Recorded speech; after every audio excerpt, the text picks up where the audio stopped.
Welcome to जी के land. दोस्तों, हमारा आज का टॉपिक है कुषाण काल।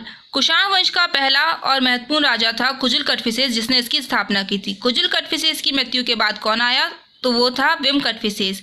भारत के संबंध में देखें तो पाथियाई या पहलव जिनका मूल स्थान ईरान था, उनके बाद कुषाण आए हैं, जो यूची या तोखरी कहलाते थे। यूची नामक कबीला 5 कुलों में बंट गया था। इन्हीं में से एक कुल के थे कुषाण। कुषाण वंश का सबसे पहला तो वो था कौन? कुजुल। लेकिन सबसे प्रतापी कौन? तो वो है कनिष्क। इसकी राजधानी पुरुषपुर या पेशावर, वर्तमान पाकिस्तान, और दूसरी मथुरा थी। विम कटफिसेस का उत्तराधिकारी कनिष्क प्रथम था। कनिष्क के बारे में देखें तो कनिष्क ने गद्दी पर बैठने के समय 78 ईस्वी में शक संवत शुरू किया था या चलाया था। भारत सरकार द्वारा प्रयोग में लाया जाने वाला संवत कौन सा है? तो शक संवत है। लेकिन जब पंचांग देखते हैं तो विक्रम संवत देखते हैं। खैर, गांधार शैली एवं मथुरा शैली का विकास कनिष्क के शासनकाल में हुआ था। कनिष्क के दरबार में कौन कौन थे? तो वसुमित्र। कनिष्क के शासनकाल में कश्मीर कुंडल वन में बौद्ध धर्म की चौथी संगीति बौद्ध विद्वान वसुमित्र की अध्यक्षता में संपन्न हुई थी। कब? ईस्वी की प्रथम शताब्दी में। बौद्ध धर्म के त्रिरत्न है बुद्ध धम्म संघ।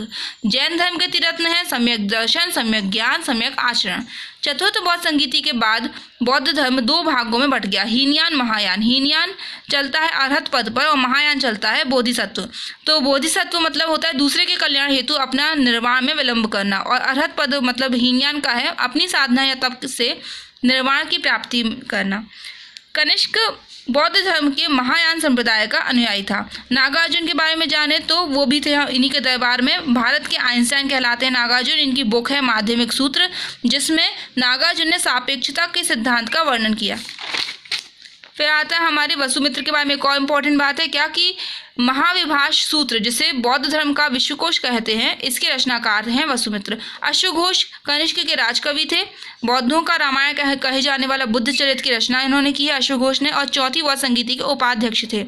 चरक कनिष्क के राजवैद्य थे, आयुर्वेद के विख्यात विद्वान थे, और इनकी रचना है चरक संहिता, सभी को पता है। फिर संघरक्ष ये कनिष्क के पुरोहित थे, और पार्श्व ये एक बौद्ध दार्शनिक थे।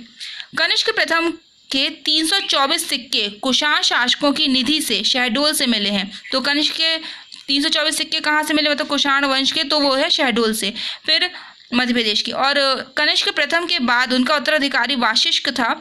मथुरा और सांची से वाशिष्क के शासनकाल के अभिलेख प्राप्त हुए हैं। वाशिष्क के बाद इसका उत्तराधिकारी हुविष्क आया। तो मध्य प्रदेश के एक बड़े भूभाग पर इसका अधिकार माना जाता है। हुविष्क के बाद कौन आया? तो वासुदेव प्रथम आया।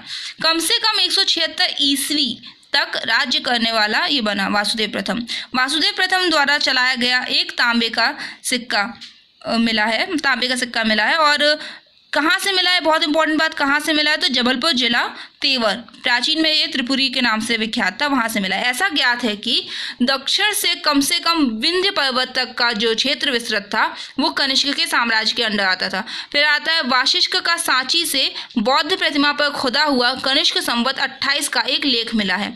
थोड़ा विम कटफिसेस के बारे में जाने तो भारत में मोस्ट इंपॉर्टेंट है। भारत में सर्वप्रथम सोने मतलब स्वर्ण के सिक्के चलाए किसने चलाए? विम कटफिसेस ने चलाए, ठीक है सब। और शैव मत का अनुयायी था ये, इसलिए इसके सिक्कों पर शिव, नंदी, त्रिशूल की आकृतियां मिलती हैं। इनकी स्वर्ण मुद्राएं धातु की अगर शुद्धता की बात करें तो गुप्त शासकों की स्वर्ण मुद्राओं से भी ज़्यादा उत्कृष्ट, मतलब कि बहुत बेस्ट क्वालिटी के थे। फिर कुषाण वंश का अंतिम शासक कौन था? तो वो था वासुदेव द्वितीय। Okay, thank you friends, bye.